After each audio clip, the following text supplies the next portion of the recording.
Vamos siguiendo la pista de lo que sucedió entonces a las siguientes generaciones. Abraham, a sus 100 años, tuvo el hijo que Dios le había prometido, Isaac. Isaac tuvo 2 hijos, Esaú y Jacob.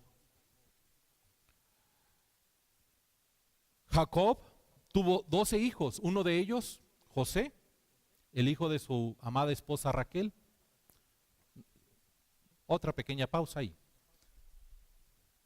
Isaac, junto con su esposa Rebeca, tuvo 2 hijos, Esaú y Jacob. Jacob, guiado por su madre, engañó a su padre. Tuvo que huir de su hermano porque le había quitado la bendición que le correspondía a Esaú. Jacob fue hasta la tierra de su tío Labán y allí es donde encontró a Raquel y se enamoró de ella, pero Labán, con la mentalidad del hombre, dijo, pues trabájame y te la doy, y lo engañó, y en vez de darle a Raquel le dio a Lea, y dijo, es que esta no es la que yo quería, pues trabájame otro más y te doy también a Raquel. Finalmente tuvo 2 esposas y 2 concubinas, que eran las siervas de estas mujeres, porque terminaron compitiendo entre ellas para obtener el afecto de Jacob.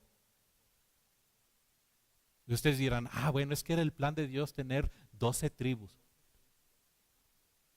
Y si Dios hubiera dicho, con 3 tribus tengo. No, el error del hombre trae consecuencias. Muchos conflictos entre ellos, muchas peleas. Llegamos precisamente a uno de sus hijos, a José. José, el de los menores de los hijos, hijo de Raquel, era amado por su padre Jacob. Y sus hermanos tenían celos de él y lo terminaron vendiendo como esclavo. Y José fue a dar a Egipto. ¿Y qué pasó? Allí José, les estoy abreviando muchísimo la historia. Allí José, de ser esclavo, pasa a ser mayordomo de la casa. De ser mayordomo de la casa, por falsas acusaciones va a dar a la cárcel. Se convierte en prisionero. Y de ser prisionero en la cárcel, llega a convertirse en el primer ministro de Egipto. Y ustedes dirán, uy, qué historia tan fenomenal. Sí, lo es. Algún día me gustaría que tocáramos la historia de José. Lo cierto es que así que Dios exalta a un hombre, ¿por qué? Porque este hombre se había mantenido fiel a Dios y porque tenía la disposición para servir a los hombres.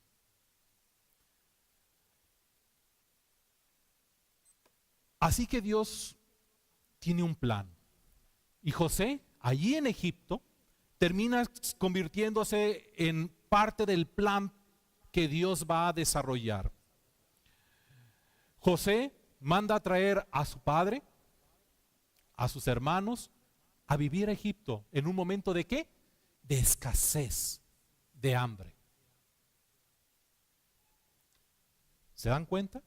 Parece ser que la historia se repite. ¿Ustedes no se han dado cuenta de eso en su propia vida? Que esas circunstancias difíciles parece que tienen un mismo patrón, una misma forma de suceder. Ok, llegan a Egipto con el beneplácito del faraón de ese momento. ¿Por qué? Porque José le servía muy bien, era un primer ministro muy capaz, había permitido a Egipto sobrevivir a tiempos de escasez, gracias a que era un muy buen administrador. No un administrador astuto como nos lo presenta la parábola de nuestro Señor Jesús, sino un administrador sabio. Pero el tiempo pasa, muere José y la generación del faraón gobernante, y el pueblo de Jacob, en este caso los hijos de Jacob, todos sus nietos, se convierten en eso, en un pueblo. Jacob fue llamado Israel por parte de Dios. Así que a partir de este momento y allí en Egipto es donde existe por primera vez el pueblo de Israel. ¿Por qué? Porque ahí en Gosén, que era una población donde les habían permitido asentarse a la familia de Jacob o Israel, ahí se empieza a desarrollar toda una población, una gran población, una gran nación que empieza a crecer de manera tremenda.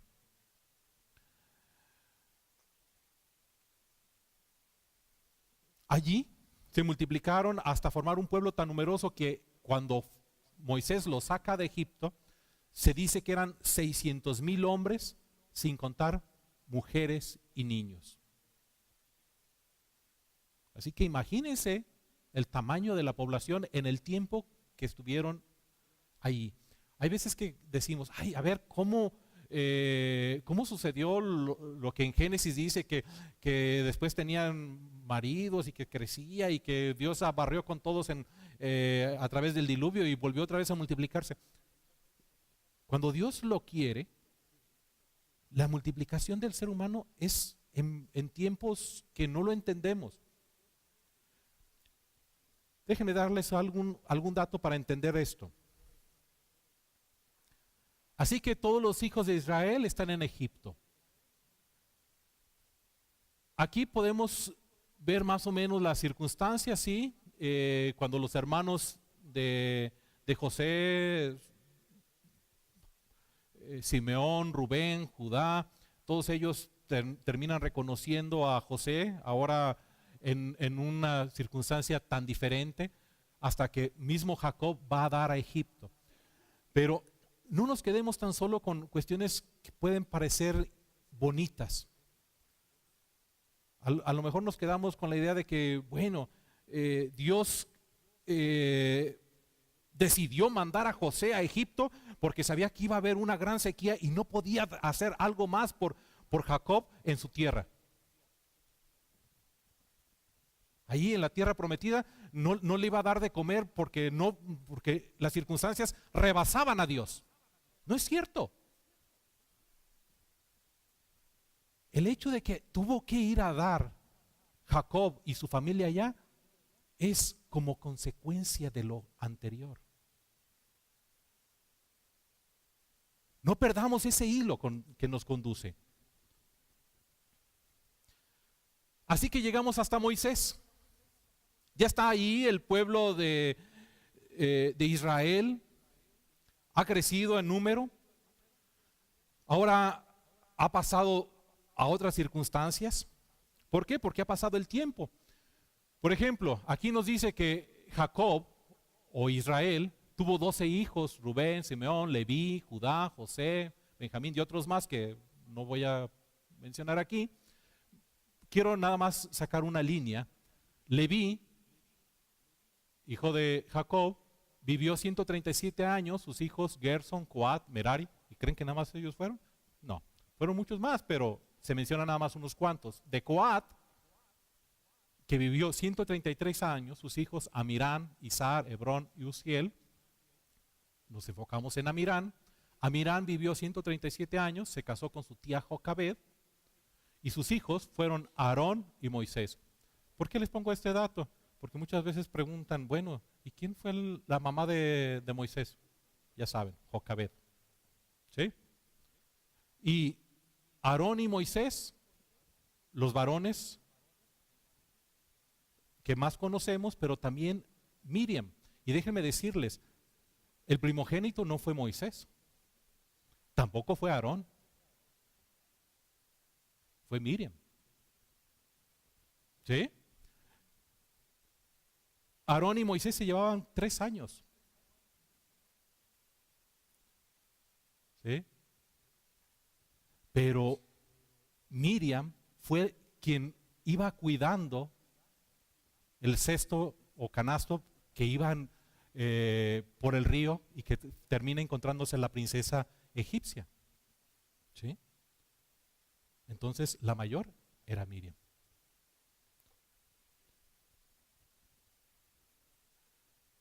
He aquí el punto donde nos vamos a concentrar. Hablábamos de que el faraón, yo sé que los he llevado por 200, casi 400 años, y ustedes dirán, bueno, ¿y esto a dónde va a aterrizar? No voy a contar la historia de Moisés, de cómo fue rescatado y que luego todo lo que sucedió para que terminara en el desierto en Madián y que finalmente vio una zarza ardiendo y todo ello. Ustedes léanlo, ustedes búsquenlo. Está en Éxodo en los primeros 2 capítulos, no es mucho. Cuando Aarón y Moisés cumplieron al pie de la letra las órdenes del Señor, tenían 83 y 80 años. Aarón tenía 83 y Moisés 80. Eran unos jovencitos también. Aquí llegamos al relato de lo que Pablo nos cuenta o le está contando a Timoteo. Dice: entonces el Señor le dijo a Moisés: presta mucha atención a lo que voy a decir. Yo haré que para el faraón parezcas como Dios, y tu hermano Aarón será tu profeta. Dile a Aarón todo lo que yo te mande, y Aarón deberá ordenarle al faraón que deje salir de su territorio al pueblo de Israel. Sin embargo, haré que el corazón del faraón se ponga terco para poder multiplicar mis señales milagrosas y mis maravillas en la tierra de Egipto. Aún así, el faraón se negará a escucharte. Por eso alzaré mi puño contra Egipto. Luego rescataré a mis ejércitos, a mi pueblo, los israelitas. ¿De dónde? De la tierra de Egipto, con grandes actos de juicio. Cuando levante mi mano poderosa y saque a los israelitas, los egipcios, escuchen esto, salud. Cuando levante mi mano poderosa y saque a los israelitas, los egipcios sabrán que yo soy el Señor. ¿A quién le interesaba mostrarle quién era el Señor? A los egipcios.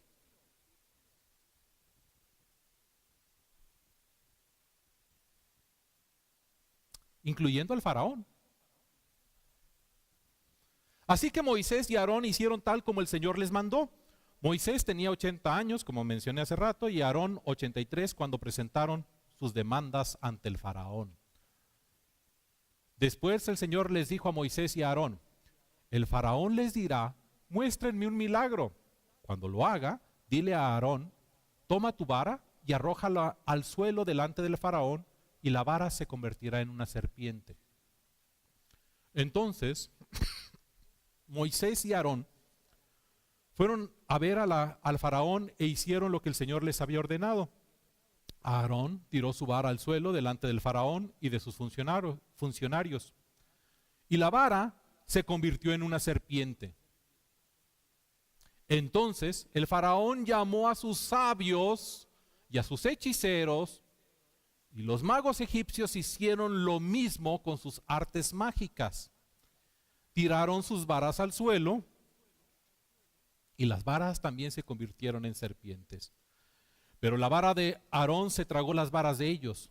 Sin embargo, el corazón del faraón siguió endurecido. Continuó negándose a escucharlos, tal como el Señor había dicho. Vamos a detenernos un momentito aquí. Ya estoy escuchando en la mente de ustedes, porque casi escucho la mía, que dice lo siguiente: es que Dios endureció el corazón del faraón. Así no se vale.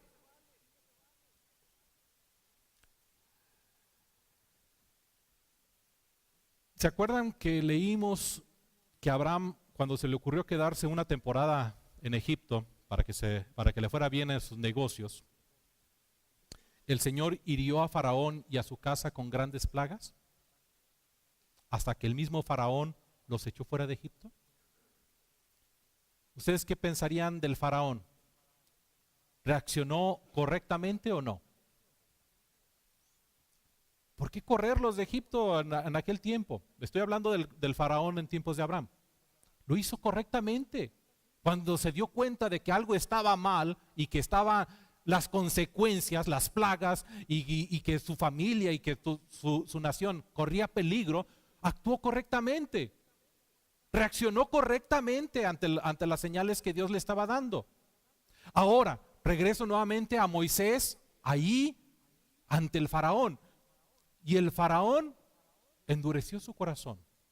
El plan de Dios era mostrar su poder para que ese pueblo idólatra de tantos dioses lo conociera a él.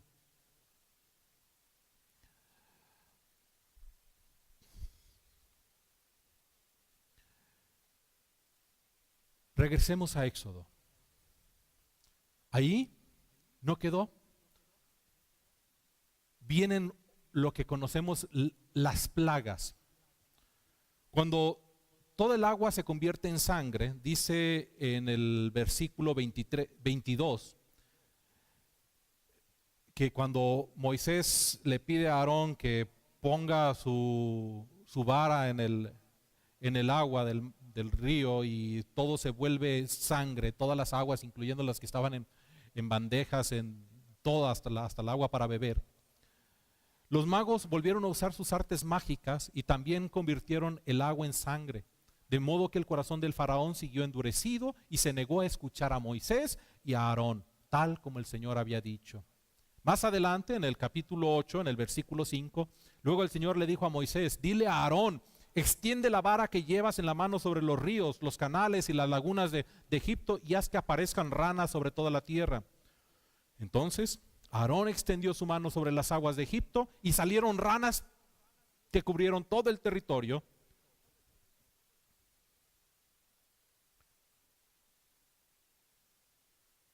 Cubrieron todo el territorio y parece ser que estaban imitando el poder de Dios. El problema es que no estaban evitando que las cosas sucedieran. Así como la vara de Aarón había devorado las varas de los magos, así el mal que había no era resuelto. Entonces el faraón mandó llamar a Moisés y a Aarón y le suplicó: rueguen al Señor que quite las ranas de mí y de mi gente. Yo dejaré salir a su pueblo para que ofrezca sacrificios al Señor. Empieza a doblar su fortaleza mental el faraón y dice: ¿sabes qué? Está bien, ruégale al Señor, a tu Dios, que me quite estas plagas.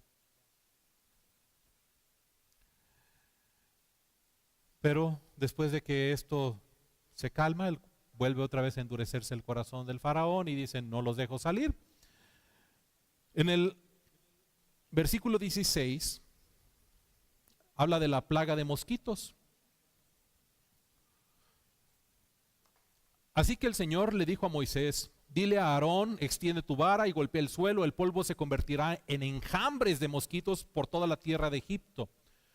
Entonces Moisés y Aarón hicieron tal como el Señor les ordenó, y cuando Aarón extendió la mano y golpeó el suelo con su vara, los mosquitos infestaron todo el territorio, y tanto los egipcios como los animales quedaron cubiertos de ellos. Todo el polvo de la tierra de Egipto se convirtió en mosquitos. Los magos del faraón intentaron hacer lo mismo mediante sus artes ocultas, pero esta vez no pudieron.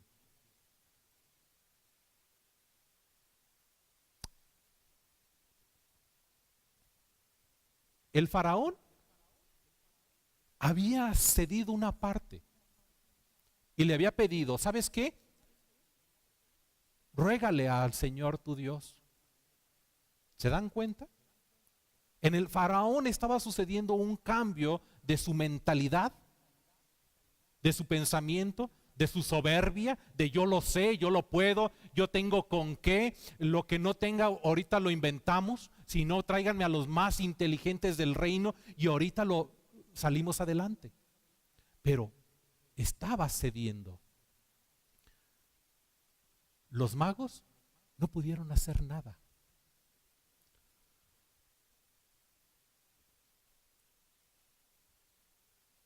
Y los mosquitos estaban sobre todos, gente y animales por igual.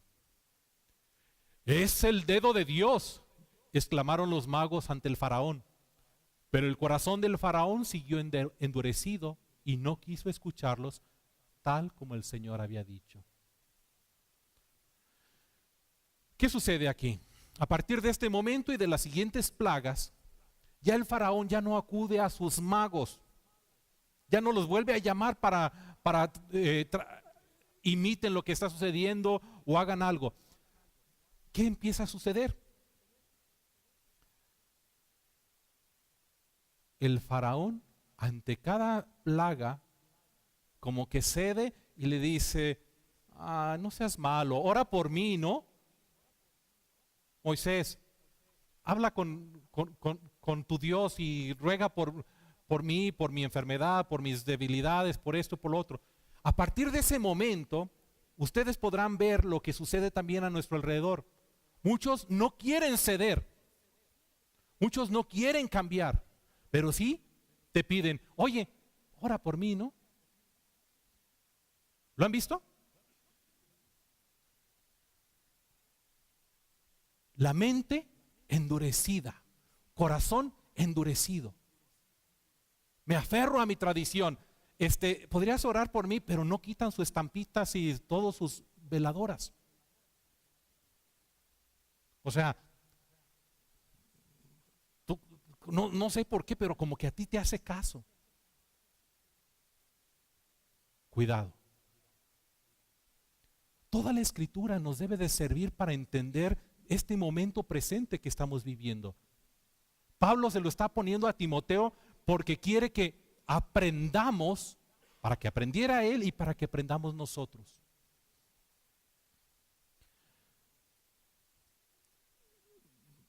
Les termino la historia. Finalmente el pueblo de Israel sale de Egipto llevados por la mano de Dios, y el faraón, con ese corazón terco, necio, muere en las aguas del Mar Rojo. Qué tragedia, ¿no?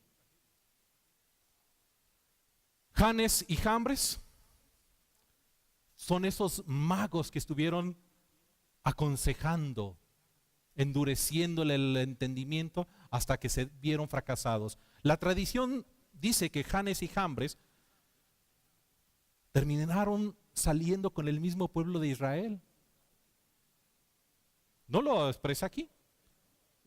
Son los libros judíos y algunos historiadores quienes dicen que finalmente Janes y Jambres terminaron acompañando al pueblo de Israel en su éxodo.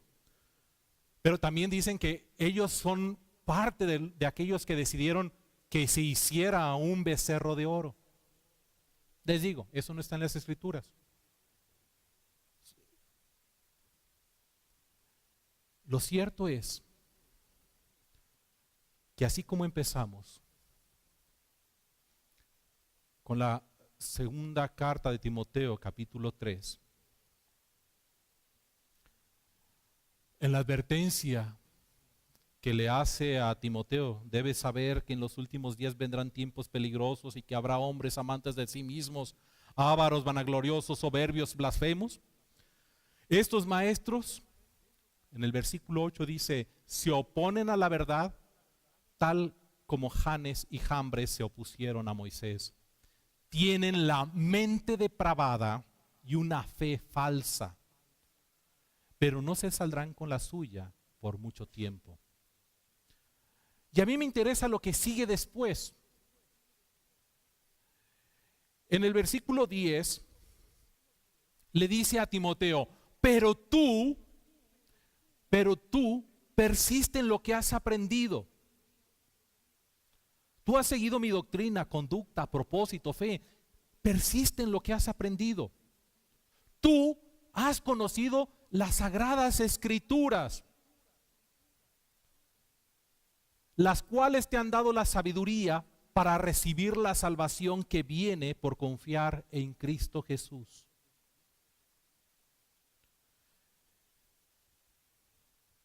Y déjame decirte que toda la escritura, no nada más lo que nos convenga para el día de hoy, toda la escritura es inspirada por Dios y es útil para enseñarnos lo que es verdad y para hacernos ver lo que está mal en nuestra vida.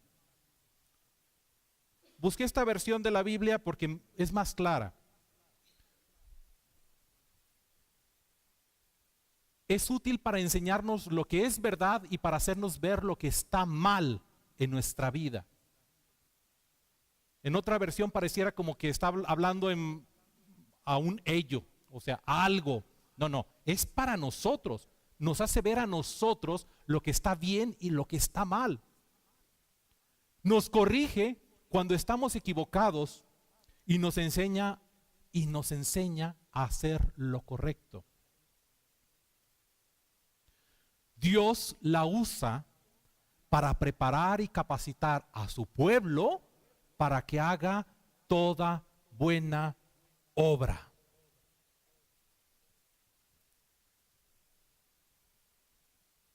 No nos prepara para hacer adornos, no para que la gente voltee y diga, ahí van los hermanos en la fe en Cristo. Es para que actuemos y nos prepara y nos corrige y nos redarguye y nos muestra lo que hay que hacer y lo que debemos dejar de hacer. Pero si nuestro corazón, nuestra mente está endurecida por las cosas que hay a nuestro alrededor, entonces estaremos viviendo esos tiempos difíciles de los cuales está mencionándole Pablo. Y seremos religiosos con una fe muerta.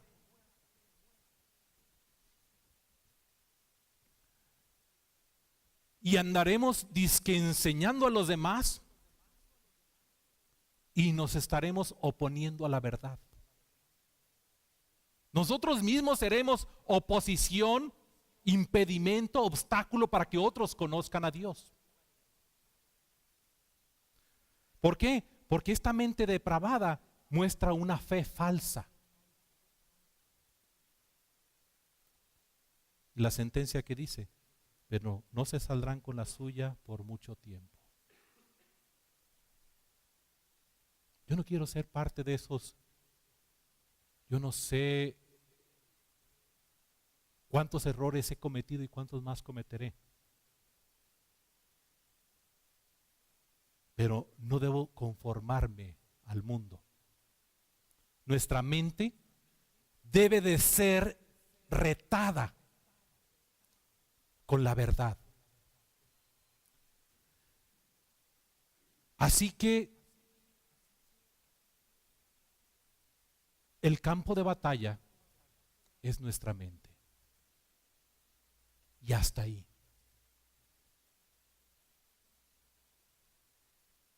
Pero déjenme decirles que esta batalla no es una batalla nada más por ideas.